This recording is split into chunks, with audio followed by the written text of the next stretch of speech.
ସୁସ୍ଥ ରହିବାକୁ ଚାହୁଁଛନ୍ତି କି? ଏହି ସବୁ ଖରାପ ଅଭ୍ୟାସ ଛାଡ଼ି ଦିଅନ୍ତୁ। ନମସ୍କାର ବନ୍ଧୁଗଣ, ଆମ ଚ୍ୟାନେଲରେ ଆପଣମାନଙ୍କୁ ସ୍ୱାଗତ। ବନ୍ଧୁଗଣ, ସମାଜରେ ଜଣେ ସଫଳ ମଣିଷ ହେବା ପାଇଁ ପ୍ରଥମେ ଆମକୁ ସୁସ୍ଥ ରହିବା ଦରକାର। ପ୍ରତିଦିନ ଚଳଣିରେ ଆମର ଯେଉଁ ସବୁ ଅଭ୍ୟାସ ହୋଇଥାଏ, ସେହି ସବୁ ଅଭ୍ୟାସ ଆମ ସ୍ୱାସ୍ଥ୍ୟ ଉପରେ ମଧ୍ୟ ଅନେକ ଖରାପ ପ୍ରଭାବ ପକାଇଥାଏ। ସେଥିପାଇଁ ଏହା ଅତ୍ୟନ୍ତ ଗୁରୁତ୍ୱପୂର୍ଣ୍ଣ ଅଟେ କି ଆପଣ କେବଳ ଭଲ ଅଭ୍ୟାସକୁ ଅନୁସରଣ କରନ୍ତୁ, ଖରାପ ଅଭ୍ୟାସକୁ ତୁରନ୍ତ ଛାଡ଼ି ଦିଅନ୍ତୁ।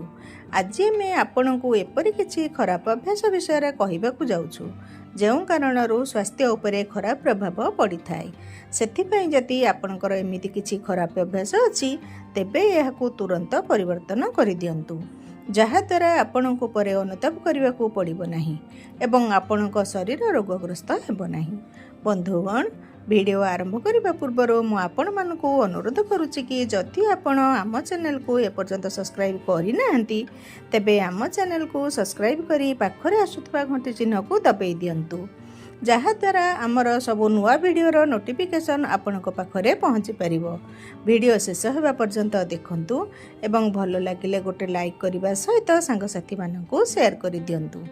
ବନ୍ଧୁଗଣ, ଯଦି ଆପଣ ଏକ ସୁସ୍ଥ ଶରୀର ଚାହୁଁଛନ୍ତି, ତେବେ ଏହିସବୁ ଅଭ୍ୟାସ ଛାଡ଼ି ଦିଅନ୍ତୁ। ପ୍ରଥମ କଥା ହେଲା ମଦ୍ୟପାନ ଏବଂ ଧୂମପାନ କରିବା। ମଦ୍ୟପାନ ଶରୀର ପାଇଁ ଅତ୍ୟନ୍ତ କ୍ଷତିକାରକ ହୋଇଥାଏ।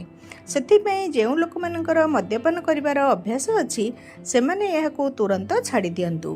ଅତ୍ୟଧିକ ମଦ୍ୟପାନ କରିବା ଦ୍ୱାରା କିଡନୀ ଓ ଲିଭର ଉପରେ ଖରାପ ପ୍ରଭାବ ପଡ଼ିଥାଏ। ଏହା ସହିତ ହୃଦରୋଗ ହେବାର ଆଶଙ୍କା ମଧ୍ୟ ଅଧିକ ରହିଥାଏ। ମଦ୍ୟପାନ ପରି ଧୂମପାନ ମଧ୍ୟ ସ୍ୱାସ୍ଥ୍ୟ ପାଇଁ କ୍ଷତିକାରକ ହୋଇଥାଏ। ଧୂମପାନ କରିବା ଦ୍ୱାରା ହାଡ଼ଗୁଡ଼ିକ ଦୁର୍ବଳ ହୋଇଯାଇଥାଏ ଏବଂ କ୍ୟାନ୍ସର ହେବାର ଆଶଙ୍କା ମଧ୍ୟ ଅଧିକ ହୋଇଥାଏ। ଏକ ରିପୋର୍ଟ ଅନୁଯାୟୀ 80-90% ଲୋକଙ୍କଠାରେ ଫୁସ୍ଫୁସ୍ କର୍କଟ ରୋଗ ଧୂମପାନ କାରଣରୁ ହୋଇଥାଏ। 2. ଠିକ୍ ସମୟରେ ନ ଶୋଇବା। ଭଲ ନିଦ ଉତ୍ତମ ସ୍ୱାସ୍ଥ୍ୟ ପାଇଁ ଅତ୍ୟନ୍ତ ଗୁରୁତ୍ୱପୂର୍ଣ୍ଣ ହୋଇଥାଏ। ଭଲ ନିଦ ନ ହେବା ଯୋଗୁଁ ମସ୍ତିଷ୍କ ଉପରେ ଖରାପ ପ୍ରଭାବ ପଡ଼ିଥାଏ ଏବଂ ମସ୍ତିଷ୍କ ସଠିକ୍ ଭାବରେ ବିକଶିତ ହୁଏ ନାହିଁ। ନିଦ ସମ୍ପୂର୍ଣ୍ଣ ନ ହେବା କାରଣରୁ ଚିଡ଼ିଚିଡ଼ା ଭାବ ଏବଂ କ୍ରୋଧ ଆସିବାକୁ ଲାଗିଥାଏ। ଏହା ସହିତ ଡିପ୍ରେସନ୍ ସମସ୍ୟା ମଧ୍ୟ ବୃଦ୍ଧି ପାଇଥାଏ। ସେଥିପାଇଁ ଆପଣ ପ୍ରତିଦିନ ଭଲ ନିଦରେ ଶୋଇବାକୁ ଚେଷ୍ଟା କରନ୍ତୁ। 3. କମ୍ ପାଣି ପିଇବା। ଅନେକ ଲୋକ କମ୍ ପାଣି ପିଇଥାନ୍ତି। ଯଦି ଆପଣଙ୍କର ମଧ୍ୟ କମ୍ ପାଣି ପିଇବାର ଅଭ୍ୟାସ ଅଛି, ତେବେ ଏହାକୁ ତୁରନ୍ତ ବଦଳାଇ ଦିଅନ୍ତୁ ଏବଂ ପ୍ରତିଦିନ ଅତି କମ୍ରେ 4 ଲିଟର ପାଣି ନିଶ୍ଚିନ୍ତ ପିଅନ୍ତୁ। ପାଣି ପିଇବା ଦ୍ୱାରା ଖାଦ୍ୟ ଭଲ ଭାବରେ ହଜମ ହୋଇଥାଏ ଏବଂ ଶରୀରରୁ ବିଷାକ୍ତ ପଦାର୍ଥ ସଫା ହୋଇଥାଏ। ରୋଗ ପ୍ରତିରୋଧ କ୍ଷମତା ସଠିକ୍ ଭାବରେ ରହିଥାଏ। 4. ସବୁଜ ପନିପରିବା ନ ଖାଇବା। ସବୁଜ ପନିପରିବା ସ୍ୱାସ୍ଥ୍ୟ ପାଇଁ ଭଲ ବୋଲି ଡାକ୍ତରମାନେ ପରାମର୍ଶ ଦିଅନ୍ତି।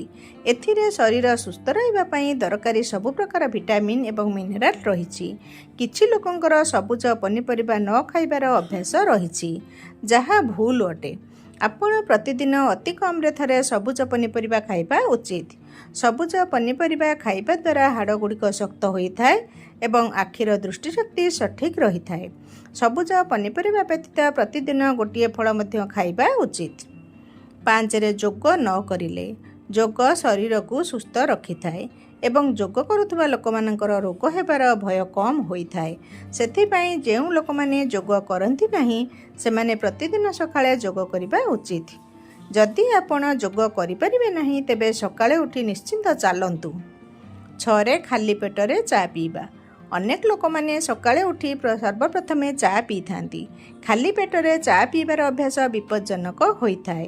କିଛି ନ ଖାଇ ଚା ପିଇବା ଦ୍ୱାରା ପେଟରେ ଗ୍ୟାସ୍ର ସମସ୍ୟା ସୃଷ୍ଟି ହୋଇଥାଏ ଏବଂ ଖାଦ୍ୟ ସହଜରେ ହଜମ ହୋଇନଥାଏ। ଡାକ୍ତରଙ୍କ କହିବା ଅନୁସାରେ ଚାହା ଖାଇବା ପୂର୍ବରୁ ଆପଣ 2ଟି ବିସ୍କୁଟ୍ ଖାଇବା ଉଚିତ ଏବଂ ଏହାପରେ ହିଁ ଚା ଖାଇବା ଉଚିତ।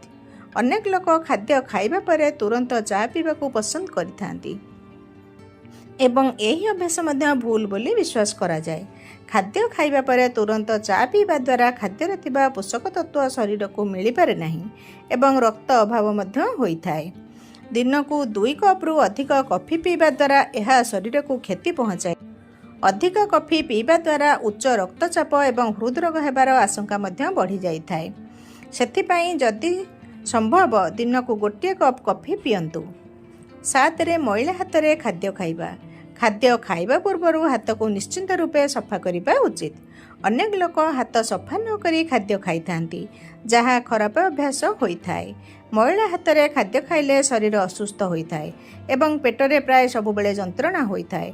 खाद्य खाइबा पूर्व हाथ को सफा न करिबा अभ्यास जदि आपणकर अछि तेबे एहाकु बदलाई दियंतु एवं सबुबले हाथ सफा करी खाद्य खाइबा उचित।